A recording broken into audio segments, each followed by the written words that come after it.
பரிசுத்த நாமத்துக்கு ஸ்தோத்திரம். என் பேர் ஃப்ளாரன்ஸ், எங்கள் கணவர் பேர் ஃபிலிப் ஆனந்தன். நாங்கள் சென்னையில் இருக்கிறோம். எனக்கு ஒரே ஒரு அவள் கல்யாணம் ஆகிட்டு கனடா தேசத்தில் இருக்கிறா. கர்த்தர் கிருபையில் நல்ல விதத்தில் கல்யாணம் ஆச்சு. நான் இந்த கூட்டத்திற்கு வரும்போது ஜெபம் பண்ணிப்பேன்.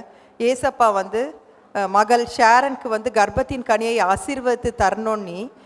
அதே போல் பிரதரும் சென்ற வருடம் கனடா தேசத்துக்கு போகும்போதும் மகள் ஷேரனும் மருமகன் கீர்த்திராஜனும் பிரதருடைய கூட்டத்தை அட்டன் பண்ணாங்க. மீட்டிங் அட்டன் பண்ணி பிரதரும் பிள்ளைகளுக்கு பிளஸ் பண்ணி கர்ப்பத்தின் கனிக்காக ஜெபம் பண்ணார். அதே போலவே என் மகள் இப்பொழுது 7 மாதம் ப்ரெக்னெண்ட்டாக இருக்கிறா. கர்த்தருக்கு கோடான கோடி ஸ்தோத்திரம். என்னுடைய பெயர் மார்க் ரிச்சர்டு. நான் கிருஷ்ணகிரி மாவட்டத்திலேருந்து வரேன். எனக்கு போன மாதத்தில் சுகர் 550 ஆகிடுச்சு. 550 ஆகிட்டதோடனே போய் நாங்கள் ஒரு மருத்துவமனையில் செக் பண்ணும்போது உனக்கு 2 கிட்னியுமே ஃபால்ட் ஆயிடுச்சு, டேமேஜ் ஆயிடுச்சுன்னு சொல்லிட்டாங்க. உடனே ஐயாவுடைய ப்ரேயருக்கு தொடர்பு கொண்டு நாங்கள் ஜெபம் கேட்டோம். ஜெபம் பண்ணினாங்க. காலையில் அதிகாலை வேலையில் ஐயாவுடைய பிரசன்னத்தை கேட்டுட்டு தான் நான் எங்கேனாலும் போவேன். அப்படியே எங்கள் உள்ளம் உடைஞ்சு போயிடுச்சு. என்ன செய்யறதுனே தெரில. நீ விரும்புகிறதை என்னிடத்தில் கேள் என்ற தலைப்பில் ஐயா பேசினார். ஐயாவோட பிரசங்கத்தை கேட்டு போய் வேற ஒரு மருத்துவமனையில் செக் பண்ணதில்லை, உனக்கு கிட்னியே ஃபால்ட் இல்லை, ஆண்டவர் சுகம் கொடுத்துட்டார். நேற்று தினத்தில் போய் சுகர் செக் பண்ணோம். நேற்றும் கிட்னி டேமேஜே இல்லை, ஆண்டவர் சுகம் கொடுத்துட்டார். 550 இந்த சுகரு 250 வந்தது. ஆண்டவருக்கு கோடான கோடி நன்றி.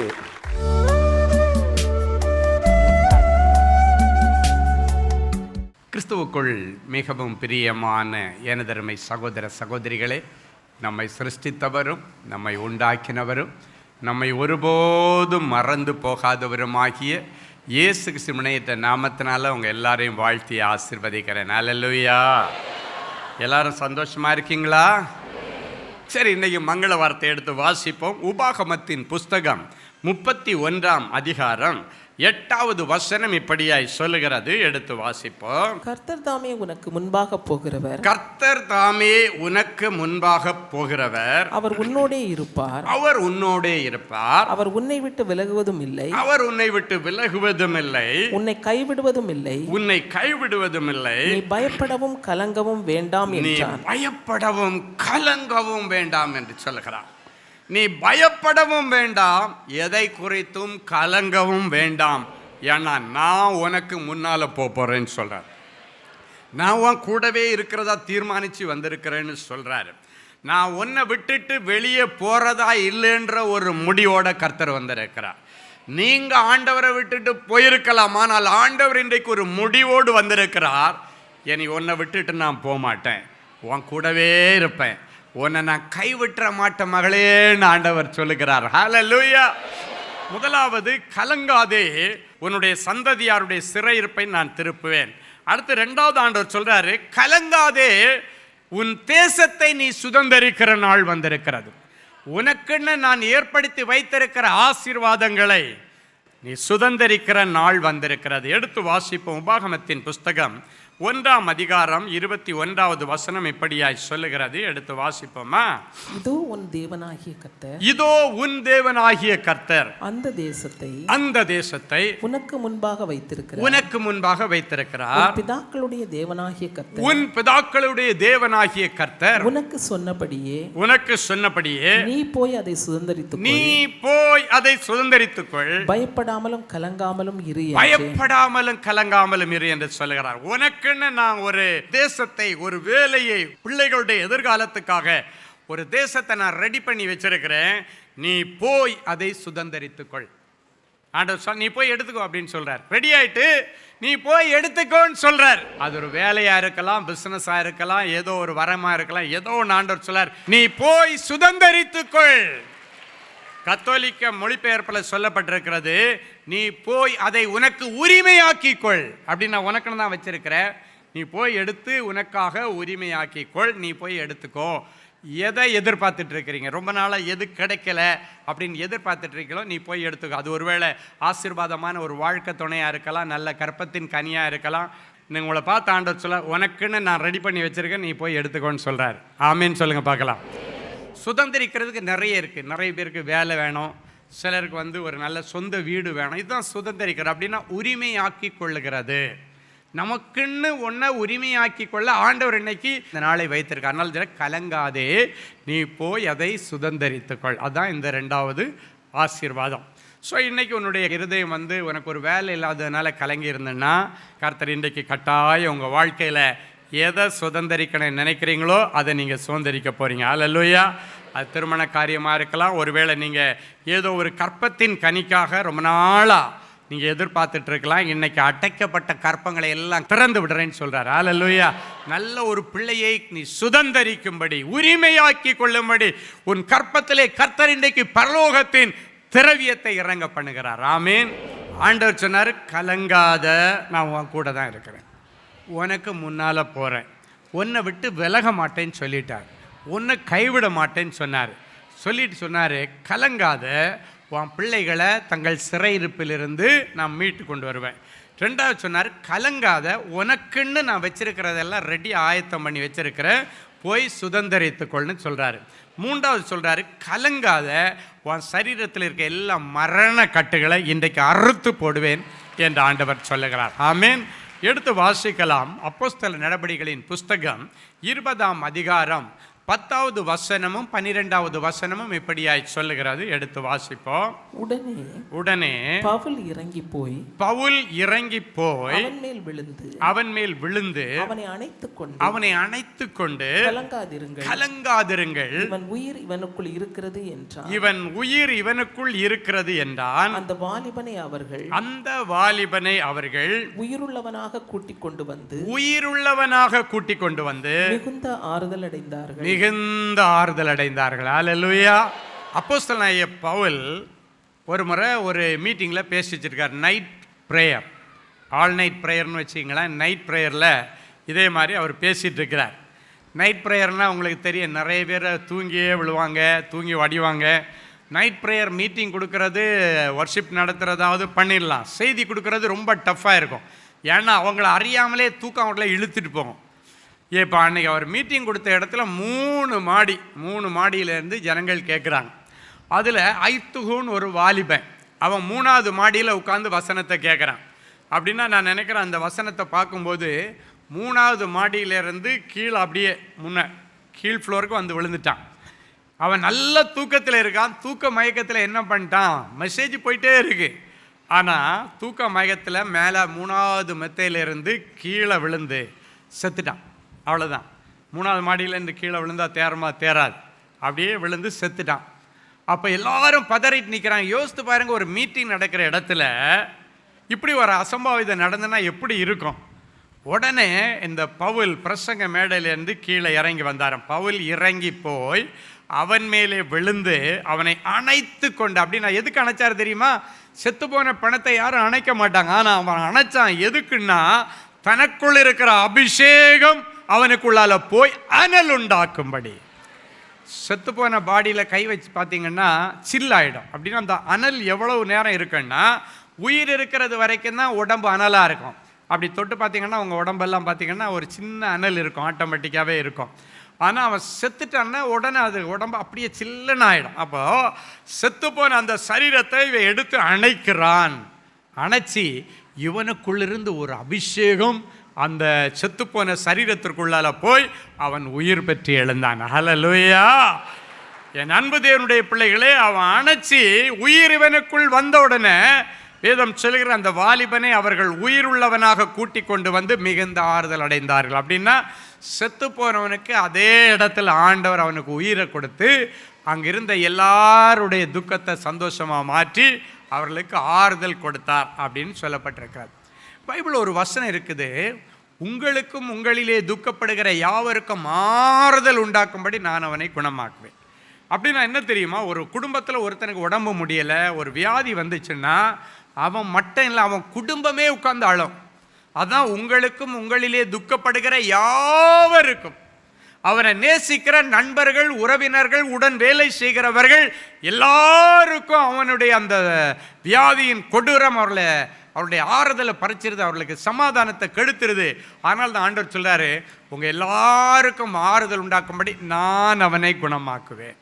இன்னைக்கு ஆண்டவர் சொல்றாரு, உங்கள் வீட்டில் யாருக்கும் உடம்பு முடியலை, அப்பாவுக்கோ அம்மாவுக்கோ அக்காவுக்கோ தங்கச்சிக்கோ கூட வேலை செய்கிறவங்களோ யாருக்கா இருந்தாலும் அது உங்கள் மனசில் ஒரு கலக்கத்தை கொடுத்துருக்கலாம், அது உங்கள் மனசில் இருக்க சமாதானத்தை கெடுத்துருக்கலாம். இன்றைக்கி ஆண்டவர் சொல்லார், உங்கள் எல்லாருக்கும் ஆறுதல் உண்டாக்கும்படி நீங்கள் எதிர்பார்க்குறவங்களுக்கு இன்றைக்கி ஆண்டவர் சுகத்தை கொடுப்பார். அது ஒருவேளை உங்களுக்காக இருக்கலாம், இல்லை உங்கள் நண்பர்களுக்காக இருக்கலாம், உறவினர்களுக்காக இருக்கலாம், பிள்ளைக்காக இருக்கலாம், தாத்தாவுக்காக இருக்கலாம், பாட்டிக்காக இருக்கலாம். அவங்கள இப்போ உங்கள் மன கண்களுக்கு முன்னால் கொண்டு வாங்க. கட்டாயம் ஆண்டவர் ஒரு அற்புதம் செய்வார். அல்லேலூயா. செத்து போகிற அவனை ஆண்டவர் உயிரோடு எழுப்பி அங்கே இருக்கிற எல்லாருக்கும் ஒரு பெரிய சர்ப்ரைஸ், ஒரு பெரிய அற்புதத்தை செய்தார். ஒருவேளை உன் சரீரத்தில் ஏதோ ஒரு உறுப்பு கொஞ்சம் கொஞ்சமாக செத்துட்டு இருக்கு அப்படின்னு நீங்கள் நினச்சிங்கன்னா எல்லாருடைய கண்களுக்கு ஆச்சரியமாக இருக்கும்படி அந்த உறுப்பை ஆண்டவர் இன்னைக்கு புதிதாய் மாற்றுவார். ஆண்டவர் இன்னைக்கு சொன்னார்கள், ஏதோ சகலத்தையும் புதிதாக்குகிறேன், அது இப்பொழுதே தோன்றும். ஒருவேளை உன்னுடைய யூட்ரஸ் செத்து போச்சு, கற்பம் வராதுன்னு சொல்லிட்டாங்க, அதில் குழந்தை தரிக்காதுன்னு சொல்லிட்டாங்க அப்படின்னா இன்னைக்கு செத்து போன உன் கற்பத்தில் கர்த்தருடைய வல்லமையை கர்த்தர் இறங்க பண்ணி அதை உயிர்ப்பிப்பேன் என்று சொன்னார். கற்பத்தை உயிர்ப்பிக்கிற ஆண்டவர், சரீரத்தில் செத்துப்போன கிட்னியை உயிர் கொடுக்கிற ஆண்டவர், செத்துப்போன லிவரை உயிர் கொடுக்கிற ஆண்டவர், செத்துப்போன ஒவ்வொரு உறுப்புகளையும் உயிர் கொடுக்கிற ஆண்டவர் நம்முடைய ஆண்டவர். அவரை தேடி வருகிற பிள்ளைகளுக்கு ஒரே நன்மையும் குறைபடாது. ஆமேன். இன்னைக்கு ஆண்டவர் சொல்றார், அதான் இந்த வசனம், கலங்காதே உன் மரண கட்டுகள் மாறும். கலங்காதே, உன்னுடைய சரீரத்தில் உள்ள எல்லா வியாதிகளையும் ஆண்டவர் மாற்றி அற்புதம் செய்வார். உன் சரீரத்தில் என்ன பலவீனம், என்ன வியாதி எதுவாக இருந்தாலும் அவர் சகல வியாதிகளையும் குணமாக்க வல்லவர். போன மாதம் ஒரு சகோதரி இங்கே வரும் பொழுது அவங்களுடைய மார்பில் ஒரு கட்டி, அந்த கட்டியின் நிமித்தம் ஹியூமோ கொடுக்க ஆரம்பிச்சிட்டாங்க. கேன்சர் கட்டின்னு கன்ஃபார்ம் பண்ணி ஹியூமோ கொடுக்க ஆரம்பிச்சிட்டாங்க. 6 ஹியூமோ கொடுத்துட்டாங்க. அதுக்கு அடுத்து கண்டினியூ பண்ணுற அளவுக்கு அவங்களுடைய சரீரத்தில் பலன் இல்லை. அவங்களுடைய பேர் சகோதரி கஜலட்சுமி. ஆண்டவரை குறித்து அறியாத ஒரு சகோதரி.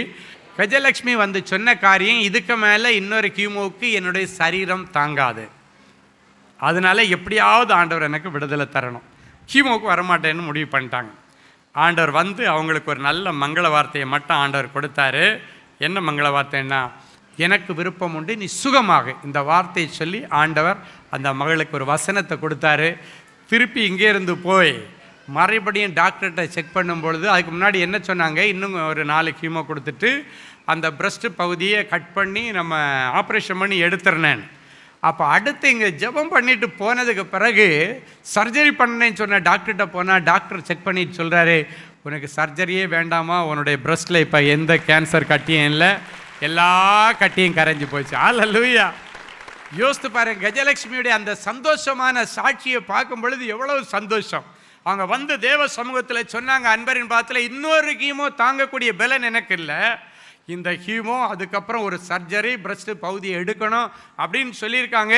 இதுக்கெல்லாம் என்னால் முடியவே முடியாது, எனக்கு பலன் இல்லை. ஆனால் வசனம் சொல்லுகிறது, பலன் உள்ளவனுக்கானாலும் பலனே இல்லாதவனுக்கானாலும் உதவி செய்வது சுகமாக்குவது ஆண்டவருக்கு லேசான காரியம். அப்படியே எழும்பி நிற்கிறீங்களா அதே நம்பிக்கையோட? கலங்காதே, திகையாதே, நான் உன் தேவன், நான் உன்னை பலப்படுத்தி உனக்கு உதவி செய்ய வந்திருக்கிற மகளே.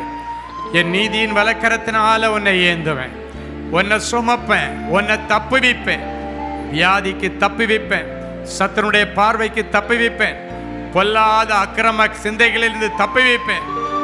ஆண்டவருடைய வல்லம் உன் மேல இறங்கி கொண்டிருக்கிறது, கர்த்தருடைய அபிஷேகம் உங்கள் மேல நிழலிடுகிறது, பரலோகத்திலிருந்து ஒரு அக்கினி உங்கள் மேல விழுகிறது, பரலோகத்திலிருந்து ஒரு அபிஷேகம் உங்கள் மேல இறங்குகிறது, நுகங்களை முறிக்கிறது, கட்டுகளை அறுக்கிறது. எனவே இஸ்ரவேலே, நீ கலங்காதே, நான் உன்னை விட்டு விலகுவதும் இல்லை, உன்னை கைவிடுவதும் இல்லை. இதோ உனக்கு முன்னே நான் போகிறேன், நான் உன் கூடவே இருப்பேன் மகளே, உன்னை விட்டு விலக மாட்டேன். ஆண்டவரே, இந்த உத்தரவாதம் என் பிள்ளைகளுக்கு நீர் தந்ததற்காய் மக்கு கோடி நன்றி பலிகளை காணிக்கையாக்குகிறோம். இப்போதும் ஆண்டவரே, நீர் சொன்னது போல கலங்காதே, உனக்கென நான் வைத்திருக்கிற நன்மையான ஈவுகளை சுதந்திரித்துக் கொள் என்று சொன்னீரே. வேலை இல்லாத பிள்ளைகளுக்கு வேலைக்கு வழி திறந்து தார். ஏதோ ஒரு நல்ல தேசத்திற்கு போவதற்கு என் பிள்ளைகள் முயற்சி எடுத்து தடைப்பட்டிருந்தால் கர்த்தர் அந்த தேசத்தில் இவர்களை கொண்டு போய் நாட்டுவீராக. ஒருவேளை இந்த தேசத்தில் எனக்கு இருக்க முடியாது, என்னை மறுபடியும் ஊருக்கு போய் சொல்லிட்டாங்கன்னு ஒருவேளை கண்ணீரோடு அயல் தேசத்திலிருந்து இந்த வார்த்தையை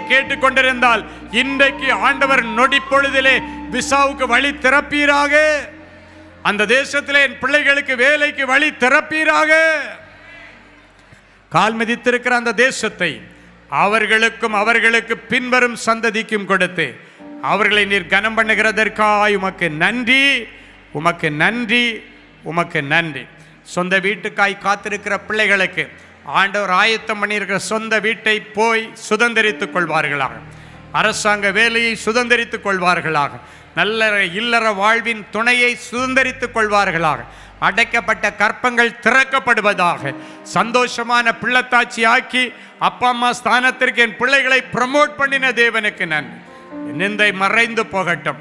கலங்காதே, உன் மரண கட்டுகளை அறுப்பேன் என்று சொன்ன ஆண்டவர் என் பிள்ளைகள் மேல் நம்முடைய சுகமளிக்கிற வல்லமை இறங்கி வரட்டும். கர்த்தருக்கு பயப்படுகிற இவர்கள் மேல் நீதியின் சூரியன் உதிக்கட்டும். இவர்கள் செட்டைகளின் கீழ் ஆரோக்கியம் தங்கி இருக்கட்டும். புறப்பட்டு மறுபடி கொளுத்த கன்றுகளைப் போல ஆரோக்கியமாக தீர்க்காயுசோடு வாழும்படி நிறைஞ்ச மனசில் பிள்ளைகளை ஆசீர்வதிக்கிறேன். அற்புதம் செய். நாங்கள் ஆசீர்வதித்து ஜெபிக்கிறோம். பெரிய காரியங்களை செய்யும் இயேசுவின் மூலம் பிதாவே. ஆமேன், ஆமேன்.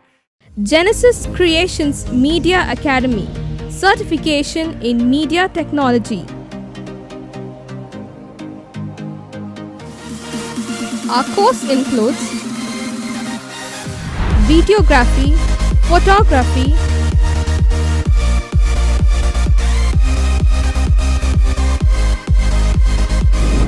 live video mixing,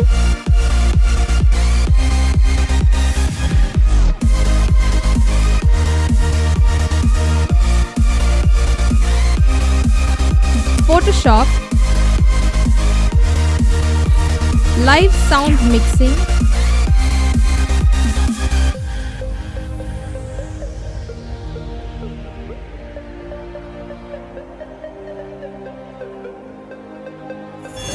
drone cinematography,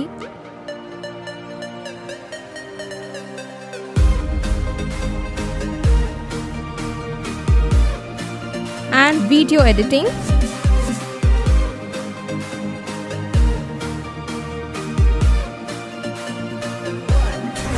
Praise the Lord. I welcome you all on behalf of Genesis Creations Media Academy. இந்த கோர்ஸ் நாங்கள் ஸ்டார்ட் பண்ணதுக்கான மெயின் ரீசன்ஸ் பார்த்தீங்கன்னா 3 பெனிஃபிட்ஸ் இருக்குங்க. ஃபர்ஸ்ட் பெனிஃபிட் பார்த்தீங்கன்னா இந்த கோர்ஸ் வந்து ஜஸ்ட் 3 months கோர்ஸ் தான். நீங்கள் 3 months இந்த கோர்ஸை நீங்கள் படித்து முடிச்சிடலாம். செகண்ட் பெனிஃபிட் பார்த்தீங்கன்னா இது வந்து ரொம்ப காஸ்ட் எஃபெக்டிவ். ஸோ நீங்கள் ஈஸியாக அஃபோர்ட் பண்ணி இந்த கோர்ஸை நீங்கள் படித்து முடிக்கலாம். மூணாவது பார்த்தீங்கன்னா இங்கே வந்து professional teaching with professional equipments கொடுக்குறோம். ஸோ நீங்கள் ஃப்யூச்சரில் எங்கேயாவது போய் ஜாப் ஜாயின் பண்ணாலும் சரி, இல்லை நீங்கள் வந்து பிஸ்னஸே ஆரம்பித்தாலும் சரி, அந்த ப்ரொஃபஷனல் எக்யூப்மெண்ட்ஸை ஹேண்டில் பண்ணுறதுக்கான ப்ரொஃபஷனல் ட்ரைனிங் நாங்களே உங்களுக்கு கொடுத்துருவோம். ஸோ நீங்கள் கோர்ஸ் முடிச்சுட்டு வெளியே போகும்போது உங்களுக்கு ஜாப் கைடன்ஸ் அண்ட் இன்டர்ன்ஷிப் நாங்களே கொடுத்துருவாங்க. ஸோ இதுக்கும் மேலே உங்களுக்கு ஏதாவது டீட்டெயில்ஸ் வேணும்னா நீங்கள் ஸ்டாஃபை காண்டாக்ட் பண்ணலாம். உங்களுக்கு எல்லா டீட்டெயில்ஸும் கொடுப்பாங்க. வாங்க நம்ம கிளாஸ் ரூமில் சந்திக்கலாம். Thank you. For further details, contact 7824850999 or visit our website at www.genesiscreations.in.